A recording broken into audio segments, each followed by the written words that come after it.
हमने इंटरनेट पर जो देखा और सुना है उससे एलियंस के संपर्क में यूएफओ देखे जाने की सभी घटनाएं लोगों के साथ अलग अलग तरीकों से होती है। लेकिन क्या हो अगर मैं आपको बताऊं कि एक ऐसा मामला था जिसमें एक पूरे का पूरा शहर एलियंस के संपर्क में था। तो बने रहिए मेरे साथ, क्योंकि ये मामला ब्राजील के एक आइसलैंड का है जिस पर यूएफओ द्वारा हमला हुआ था। ये कोलारेस आइसलैंड एक छोटा ब्राजीलियाई मछली पकड़ने वाला समुदाय है जो अमेज़न नदी के पास स्थित है। ये 1977 में हुआ था जब एक यहाँ की मिलिट्री के दल ने हेलीकॉप्टर्स के जरिए देखा तो ये पता चला कि आइसलैंड पर आसमान से अक्सर अजीब रोशनी देखी जाती थी। पहले तो ये एक नॉर्मल यूएफओ साइटिंग्स की घटना जैसा लग रहा था, लेकिन अंततः ये रोशनी यहाँ पर रहने वाले मूल निवासियों के लिए एक बहुत बड़ी समस्या बन गई। लोगों ने कहा कि रात में यहाँ पर दीवारों से गुजरती हुई एक मजबूत चमक दिखाई देती है, जैसे कि एक शक्तिशाली लेजर के समान कुछ हो। ये रोशनी छाती पर बाईं तरफ प्रतीत होता है और उसके बाद देखने पर वो वाला हिस्सा जला हुआ दिखाई देता है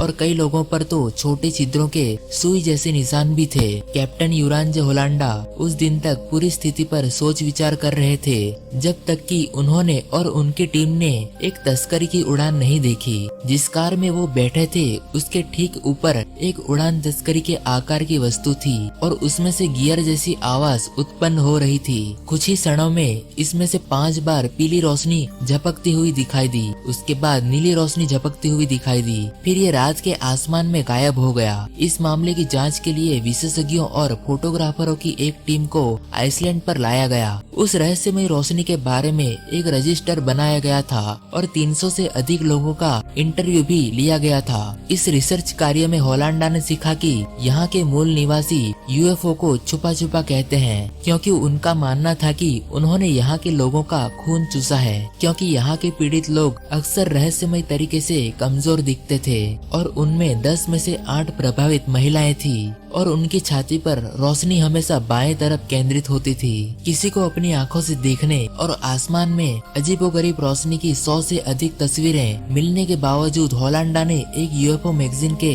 एक इंटरव्यू में कबूल किया कि उन्हें लगभग कभी विश्वास नहीं हुआ कि ये सब रियल था। कई इंटरव्यूज में ज्यादातर कहानियों में उन्होंने कहा था कि कुछ ऐसी भी चीजें थी जो सामान्य से हटकर थी। उदाहरण के लिए एक महिला ने कहा कि एक रात वो अपने घर के अंदर अपने बच्चों को स्तनपान करा रही थी, तब उसने देखा कि कमरे का तापमान थोड़ा बदल रहा है। फिर अचानक दीवारें चमकीली लाल रंग की हो गई और पूरे घर की छत क्रिस्टल कांच में बदल गई, जिसके माध्यम से आसमान को देखा जा सकता था। तभी वो महिला कहती है कि प्रकाश ने उस पर हमला किया। कैप्टन होलांडा ने उस पर विश्वास नहीं किया, लेकिन वो भी इस बात को नजरअंदाज नहीं कर सकता था कि महिला के बाएं सीने पर जलन हो रही थी। इस मामले पर स्पष्टीकरण देते हुए होलांडा ने ये कहा कि ये चीजें ब्लड सैंपल्स के लिए करी गई थी, लेकिन ये बात तब गलत साबित हुई जब संख्या से ये पता चला कि 35 लोग गंभीर रूप से घायल हुए थे और 2 लोग मारे गए थे।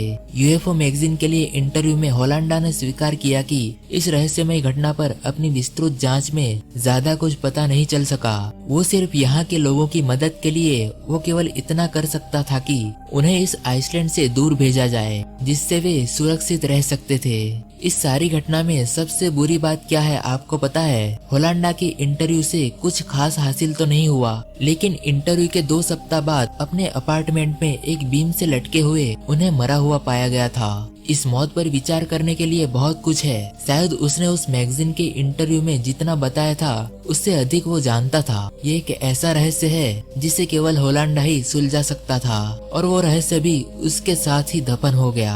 आप इस बारे में क्या सोचते हैं? अपने विचार नीचे कमेंट में जरूर बताइएगा। वीडियो देखने के लिए शुक्रिया।